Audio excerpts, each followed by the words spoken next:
Alright, so now you know how to work with buttons and to run some code when that button is clicked. We're going to allow the user to enter some data, and then we're going to get that data in our code and do something with it.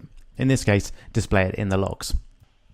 So we'll start by adding in our text field. So as we saw before, we can have various different types of text field, which will bring up different keyboards depending on the type of text that we're expecting in that text field, but I'll just go for a plain text. So drag that in. I'm going to center it again and put it, let's go for slap bang in the middle of the screen. And you can see by default it's pretty narrow, which isn't going to be great for the user entering much data, and that's because we've set the default width is set to wrap content, and because it's a text field it doesn't have any content yet. So let's change the width to fill parent, and now it all looks good. There is one property that I'd like to show you for text fields that's pretty useful, and that's the hint just here. And that's where we can do something like maybe use the text enter your name, and then let's see how that interacts. You can see it displays as a hint for the user, but the great thing is when the user taps on the text field, then that enter your name text will disappear and they'll be able to just enter their name. They won't have to manually delete the text which is already there, which would be a pretty bad user experience. So let's just start typing, and you can see that text disappears. And actually if we get rid of that, then the hint comes back again. So that's working well. As you can see, however, on my particular device here, the center of the screen is where the button is. So that's a warning to you that a layout that can look perfectly good on the simulator won't necessarily look good on the user's device. So let's change our text field so that it's actually aligned beneath the button. And we can do that just by dragging it around, and so now it's aligned below the button rather than behind the button or centered, and you can see that that now looks a lot better. Great. So now what we want to do is when the button is pressed, rather than just saying button pressed in the logs, it also gives us the content of whatever the user has entered there. And that will allow us to do all sorts of powerful things like asking for a username and a password, asking for some content to post a tweet or send an email, or anything that you might do to type into your phone. So just before we write that code, we're going to need to give the text field an ID. So I got that just by double clicking on it.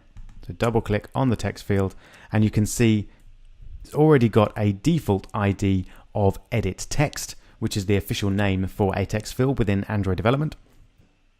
I'm going to call it my text field, just to get something a little bit unique in there, but you can call it whatever you like, as long as it has an ID and that's saved.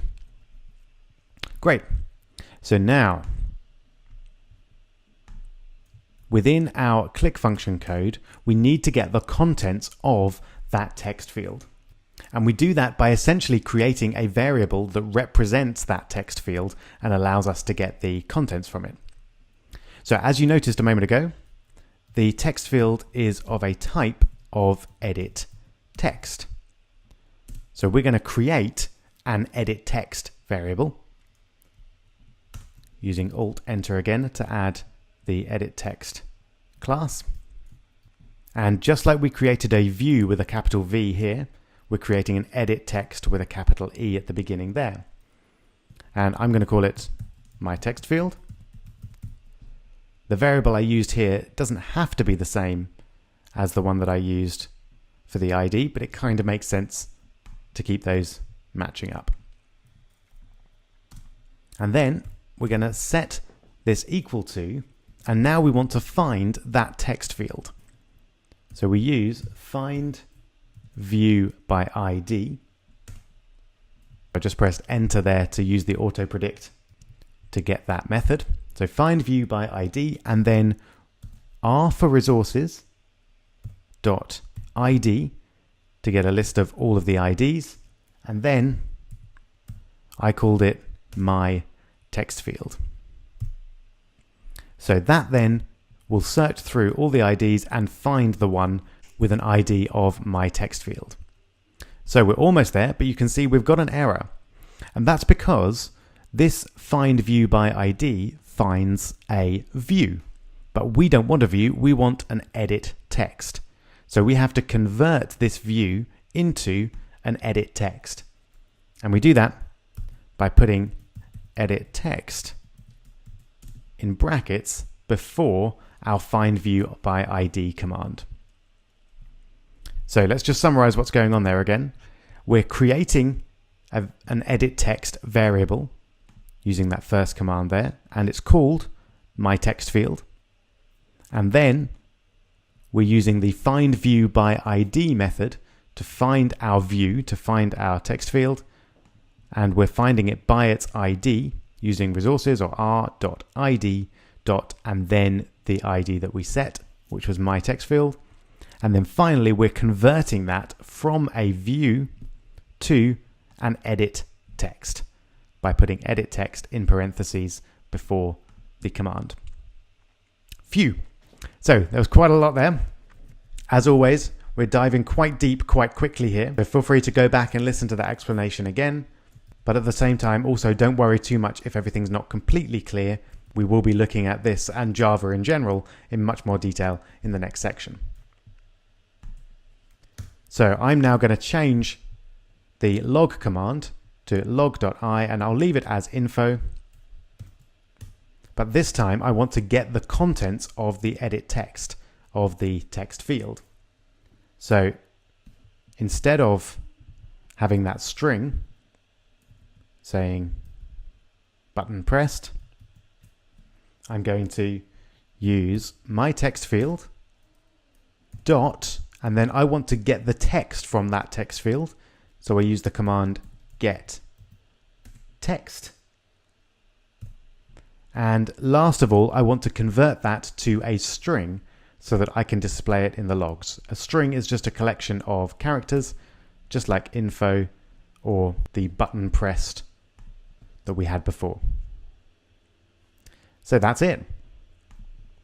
We're now creating a variable to link to our edit text using find view by ID, and then we're logging under the info tag my text field get text and to string. So we're accessing the text field, we're getting the text, and we're converting it to a string.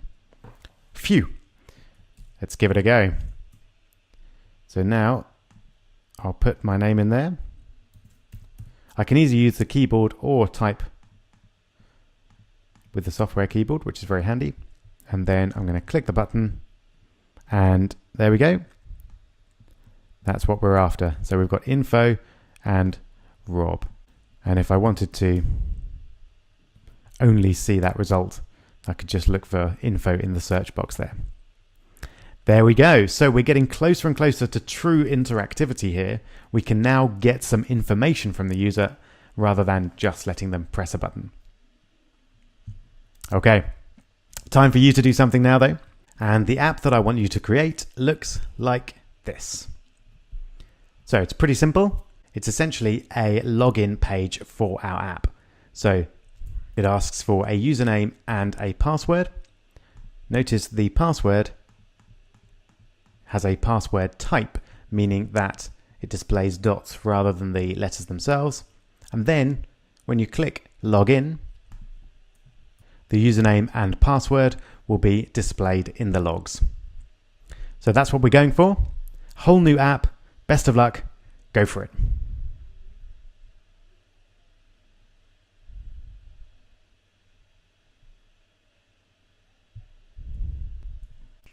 All right, I hope that went well. Here we go then. I'm going to start a new project. So file, new project, and this is going to be text field demo. Again, those will all be the defaults. and we'll start with an empty activity and leave the activity names as the defaults. So as a reminder, our aim here is to have two edit texts, two text fields, one for a username and one for a password. And then when we press the button, both the username and the password will be displayed in the logs. So here we go. I'm going to start by going to activity main.xml. Now you may have seen this message before. Usually it just means that your project is still starting up, still being created. So there we go. It now looks great. I'm going to start by creating my text field. So I'm going to get rid of my hello world message. And then we'll have a plain text, which I'll just move a little down from the top. And I'll change the width to fill parent. And I'll give it a hint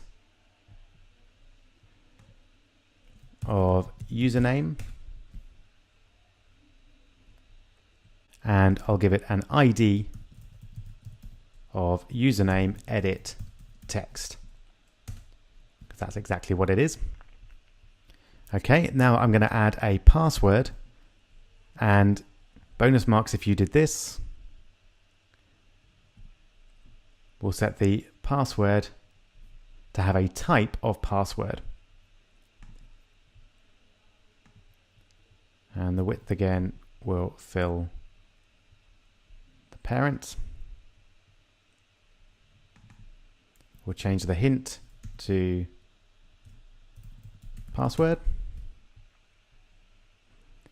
And we'll change the ID to password edit text. And I'm going to capitalize the E this time because now it's the second word in the ID name.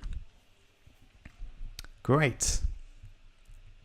Okay, now we just need a button. I'm going to drag that in underneath. And I'll change the text to login. There we go. And I'm going to just click run so that I can run it more quickly later. And then while that's compiling, I'm going to write my code in main activity. Right, so hopefully you're reasonably comfortable with this now. We're going to write our code in the main activity class, but not in the onCreate method. And we're going to create a public void, and I'm going to call it login clicked. And as I type that, I think I remember that I didn't actually add an on click to the button, which obviously is very important. So I'll select the button and then go down and add in login clicked as the on click. Okay. And login clicked, of course, is called by a view, that is the button.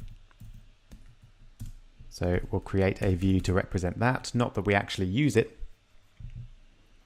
Then I'll use Alt-Enter to add the view class code. Now I need to get the content of my username and password edit texts. So let's create an edit text using edit text with a capital E to represent my username edit text. And then we're going to use find view by ID again. And we're going to look in resources.ids. And then I call it something like username edit text. There it is. So always use the auto prediction there.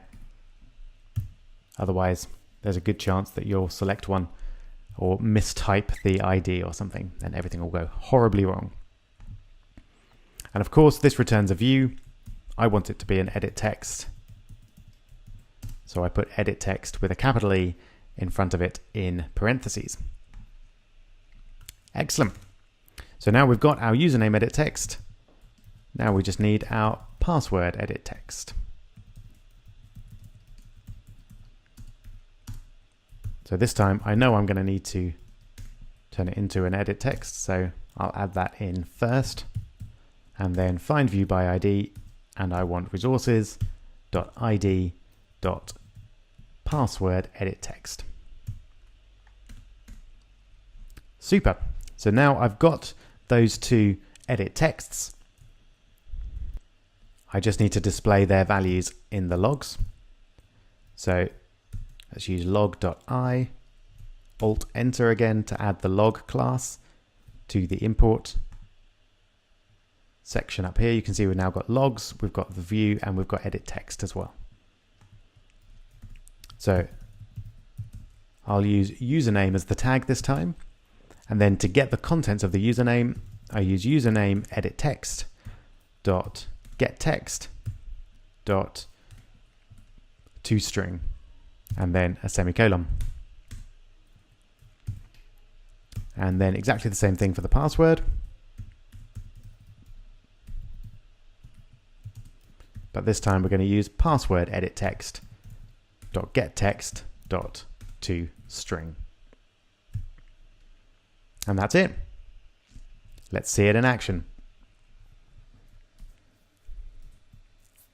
So now we should find that when we click the login button, we see the username and password that the user has entered in the logs. So here we go. I'll just use Rob as my username and password as my password. And you can see that that comes up in dots because we selected the password edit text type. All right, then click login and there we go. Just as desired, username Rob, password, password. Excellent. So we're very nearly there now. We've got 2 of the 3 crucial steps to true interaction. We can run some code using a button press, and we can get some data from the user using edit texts. The last piece of the puzzle is to display some data to the user, which we're going to do with something called a toast in the next video. See you there.